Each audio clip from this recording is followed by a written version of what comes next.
자, 이어서 하겠습니다.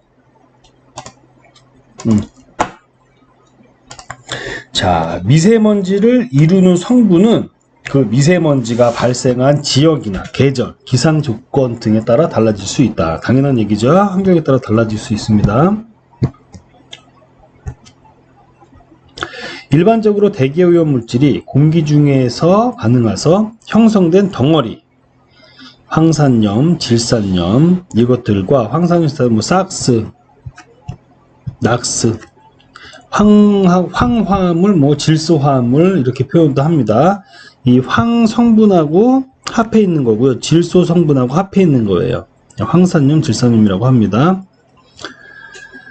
형성된 덩어리와 석탄, 석유 등 화석 연료를 태우는 과정에서 발생하는 탄소류와 검댕, 지표면 흙먼지 등에서 생기는 광물 등으로 구성이 된다. 즉, 우리 일반적인 환경에서 날리는 모든 먼지류를 다 미세먼지 성분이라고 보시면 돼요, 여러분.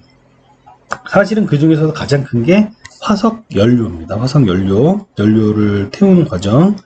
자, 주요 지역별 PM 2.5 성분 구성 보면은 황산염과 질산염이 가장 많네요. 그리고 탄소류와 검댕, 광물류, 그런 기타 물질들. 기타는 아까 여기 지표면 흙먼지 이런 것도 있겠죠? 자, 그리고 미세먼지를 구성하는 성분을 보면, 여기 있는 것처럼 황산하고 질산염이 58.3으로 가장 큽니다. 가장 커요.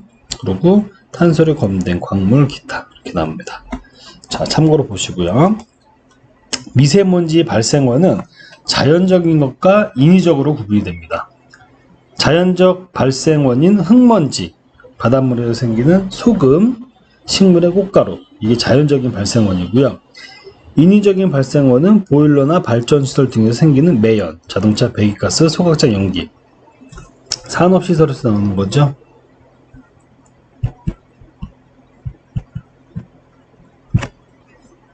미세먼지는 굴뚝 등 발생원으로부터 고체 상태의 미세먼지로 나오는 경우, 이게 1차.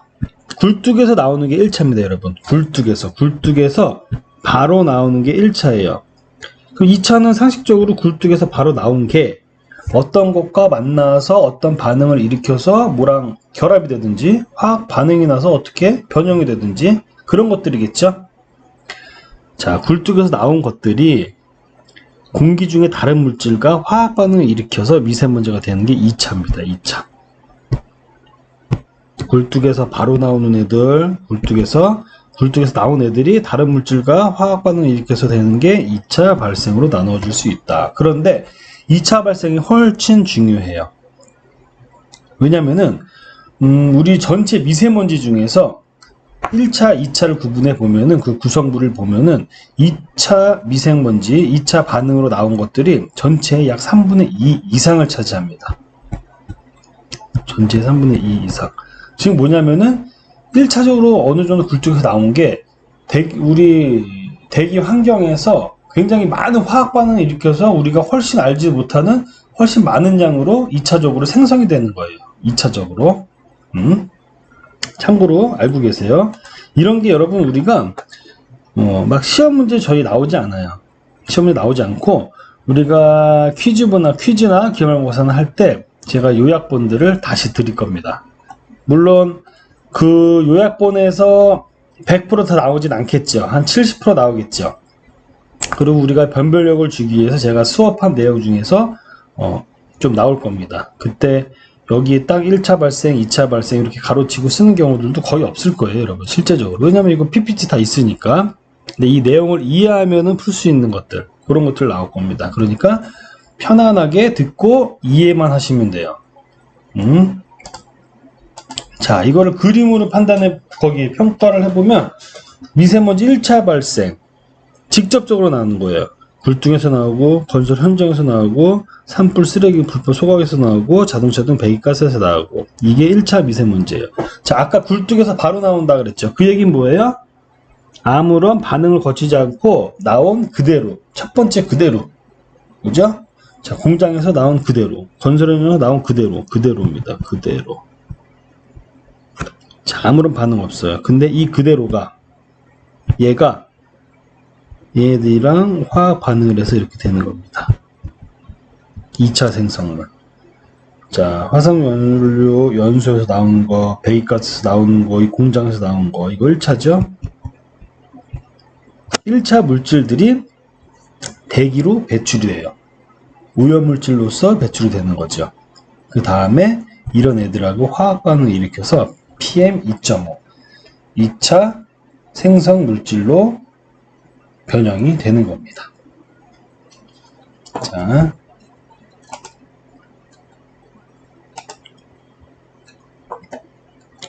그리고 이제 우리가 뭐 암모니아, 질소화합물, 황산화물 이런 거 있잖아요. 자, 2차가 우리가 많다 그랬잖아요.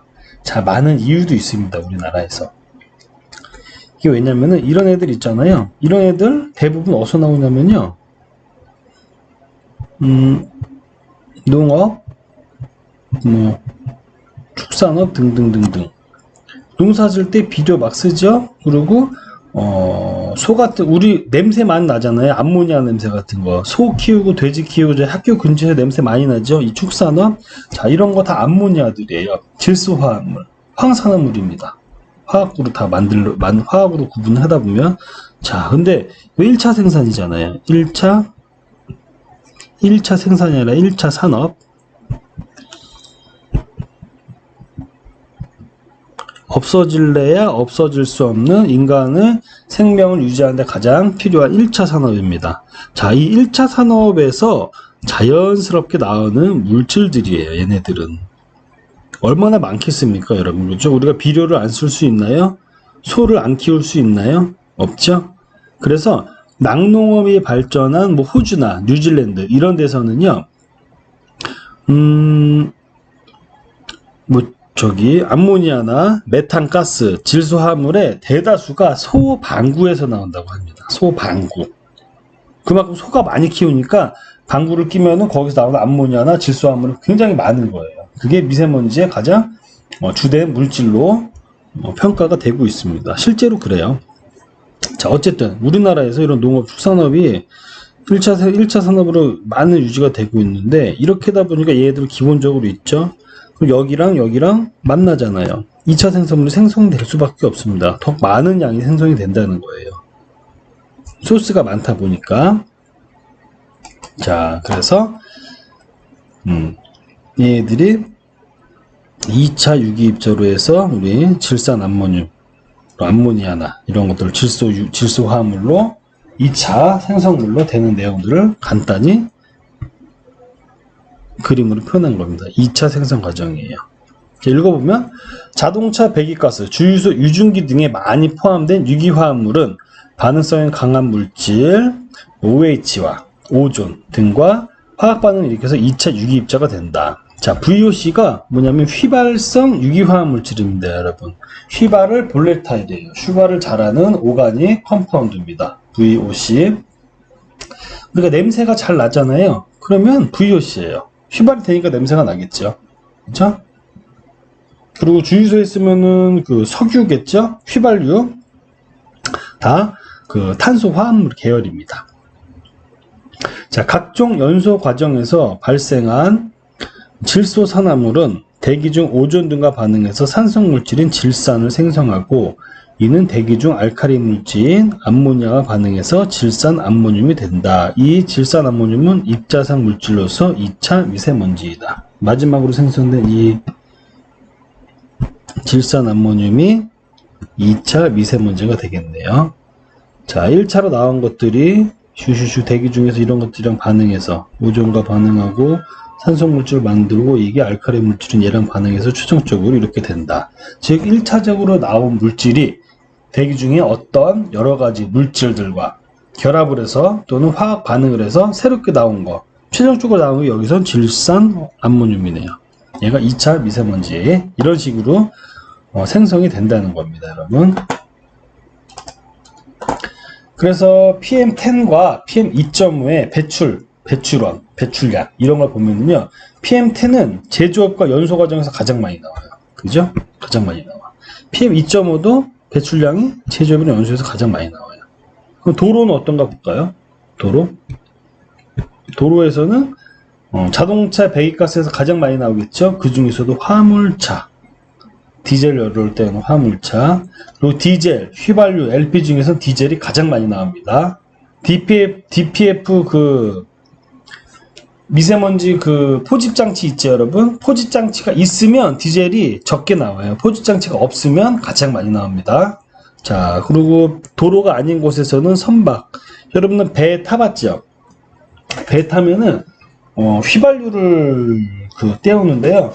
어마어마하게 많은 양을 연료로 사용을 해요. 효율이 굉장히 안 좋아요. 자동차에 비해서. 연비가 안 좋다는 얘기죠.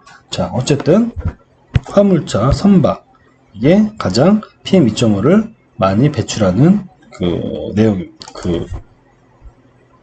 원인입니다. 원인.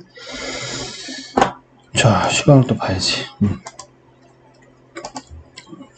자, 그 다음. 그러면 이 미세먼지에 대해서 여러분,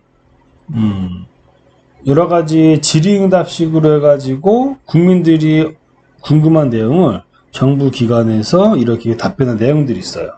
그리고 뉴스에서 궁금한 내용들을 이렇게 좀 정리를 한 내용도 있고요. 그래서 제가 몇 가지를 가져와 봤습니다. 자, 조리하거나 집에서 요리 중에서도 미세먼지가 발생할까? 왜냐하면 이런 얘기가 있었어요. 뉴스에 나왔습니다. 집에서 고등어를 튀긴다, 생선을 튀기면 미세먼지가 굉장히 많아진다는 거죠. 그리고 김치찌개랑 부대찌개랑 두부찌개를 끓일 때 미세먼지가 어디서 제일 많이 발생하느냐, 삼겹살을 굽거나 소고기를 구울 때 어디서 미세먼지가 많이 발생하느냐, 이런 게 한창 좀 많이 이슈가 됐던 적이 있습니다. 그래서 간단하게 제가 정리를 해봤어요. 미세먼지는 가정에서 가스레인지, 전기 그릴, 오븐 등을 사용하는 조리를 할 때도 많이 발생을 한다. 실제적으로 저희 집에 공기청정기가 있거든요. 공기청정기가 있는데 제가 집에서 뭔가를 좀 하려고 음식을 하면은 걔가 빨강색으로 돼가지고 초미세먼지가 농도가 확 증가하더라고요. 실제로 조리할 때 많이 발생한다고 합니다. 음식 표면에서 15에서 40 나노미터 크기의 초기 입자가 생성되고 재료 중의 수분, 기름 등과 응결하여 그 크기가 커지는 것으로 알려져 있다. 자, 음식 표면에서부터 아주 작은 알갱이로 생성이 시작이 되는 거예요. 그리고 음식할 때 여러분 우리 수분도 있고 기름 당연히 있죠.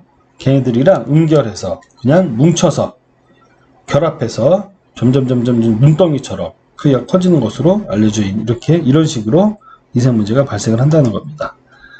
그리고 우리가 삶아 먹는 거, 그리고 튀기는 거, 새우튀김 같네요. 그리고 굽는 거, 소고기입니다. 자, 이런 삶기, 튀기기, 굽기에서는 굽기가 미세먼지가 가장 많이 발생한다고 조사가 되어져 있습니다. 아무래도 제가 볼 때 기름이나 이런 것들도 막 튀면서 막 증발하면서 엄청 많은 입자들이 생성이 될 것 같아요. 실제로도. 그래가지고 제가 안경을 쓰는데요. 집에서 고기를 구워 먹거나 하면은 안경이 기름이 튀는 것도 못 느끼는데 안경이 뿌얘집니다. 여러분들 많이 느끼죠? 많이 뿌얘지죠? 그런 입자들이 이제 막 엄청난 거죠. 눈에 보이지 않는 입자들이. 그게 이제 다 미세먼지로 우리가 표현을 하고 있습니다. 자, 그리고 그 다음 기온 역전과 미세먼지. 자, 대기 중에 기온은 일반적으로 고도가 100m 올라갈 때마다 0.6도씩 낮아진다. 점점점 옥상이 아니라 위로 올라가면은 추워지는 거죠. 그래서 높은 산으로 올라가면 산에 만년설도 있고 그렇잖아요. 그죠? 자, 거꾸로 고도가 높아질수록 기온이 낮아져야 되는데 고도가 높아갈수록 기온이 올라가는 현상이 나타납니다. 이게 기온 역전이라고 한다. 산을 올라가는데 올라가면 올라갈수록 더운 거지요. 그죠? 기온 역전. 이런 기온 역전은 일교차가 큰 계절이나 산간 분지 지역에서 자주 발생한다.